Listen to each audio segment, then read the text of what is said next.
ঈশ্বর তোমাকে কৃপা করেছেন। বুঝবে কি করে জানো?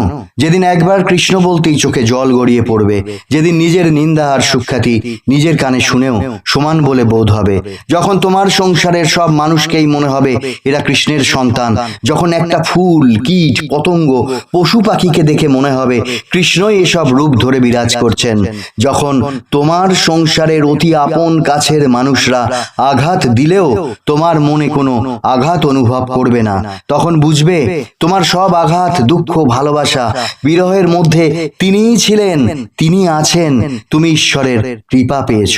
মহাকবি কালিদাস যতদিন ঈশ্বরের কৃপা পাননি তখন এক আঙুল দেখে ভেবেছিলেন তার এক চোখ কানা করে দেওয়ার কথা বলা হচ্ছে।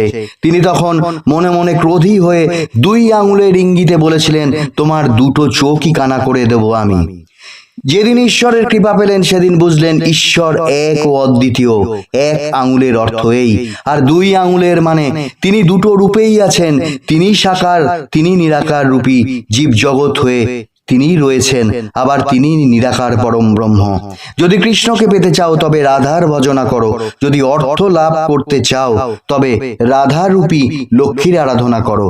দিনের শুরুতে আর রাত্রে শয়নের আগে মনে মুখে যদি ঈশ্বরের নাম থাকে, পোশাক যদি শুদ্ধ হয়, মন যদি ঈশ্বরমুখী হয়, সমস্ত কর্ম যদি ঈশ্বরে নিবেদিত হয়, তবে তুমি নিশ্চিত থেকো জগতের শ্রেষ্ঠ ধনী হবে তুমি। কর্মের আগে পরিকল্পনা করো, পরিকল্পনাকে কর্মে পরিণত করো। কলিতে ভক্তিতে কর্ম করতে হবে, আর কর্মে ভক্তি জ্ঞান থাকতে হবে। শান্তি পেতে হলে মন্দকেও ভালো ভাবতে শেখো। মতামত না জানালে যদি শান্তি থাকে তবে নীরবতাই শ্রেষ্ঠ পথ।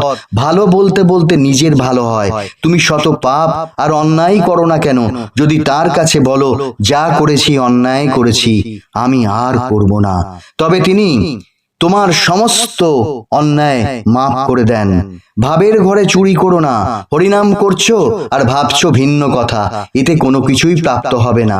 আলোর নিচে ভালো কাজ আর মন্দ কাজ যাই করো, আলো কিন্তু নির্বিকার, তাই তোমাকে কেউ ভালো কেউ মন্দ বলল, তুমি কিন্তু বিচলিত হয়েও না।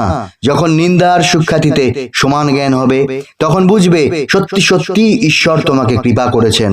পরামর্শ তখনই দেবে যখন তোমার কাছে জানতে চাওয়া হবে।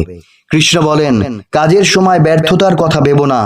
এই আশা করো না যে তুমি ন্যায্য কর্মের সুফল পাবে, ওটা আমি দান করি, কারণ তুমি ভালো ফলের আশা করো আর আমি তোমাকে শ্রেষ্ঠ ফল দান করি। আমার দ্বারা সবকিছুই পারা সম্ভব, এই বুদ্ধির নাম ঈশ্বর জ্ঞান। ঈশ্বরকে পেতে দেশ বিদেশ ভ্রমণ করতে হয় না, তোমার হৃদয়ে তিনি আছেন, সেখানে খোঁজো।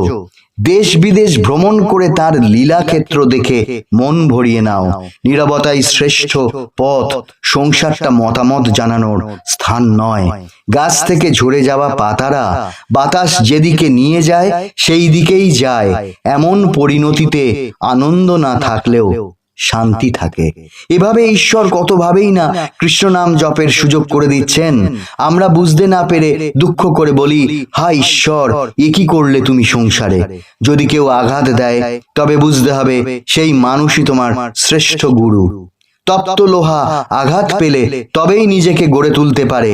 আঘাত পাও তবে তো কিছু হবে। একজন মানুষের দ্বারা জগতের যে কোনো কাজ করাই সম্ভব। কচ্ছপ ধীরে চলে লক্ষ্যে পৌঁছানোর শিক্ষা দেয়, আর খরগোশ অনেক দৌড়ে নিজের অহংকারে নিজেই পরাজিত হয়। পাখিরা সারাদিন খাদ্য অন্বেষণে ঘুরলেও তার মনকে ফেলে রাখে বাসায় রেখে আসা তার ছানা দুটোর দিকে। তাই সারাদিন কাজ করো যতই, আর মনকে ফেলে রাখো কৃষ্ণ নামের দিকে। কে বলতে পারে জীবনটা শেষ হয়ে গেল, নাকি এভাবেই তোমার নতুন জীবনের শুরু হলো। কাজের বিনিময়ে ফল পাওয়ার আশা না করে নিরাসক্ত হয়ে কাজ করো। রাতে বিছানায় ঘুমানোর আগে বলো, হরি ওং তৎসৎ, হরি ওং তৎসৎ, হরি ওং তৎসৎ।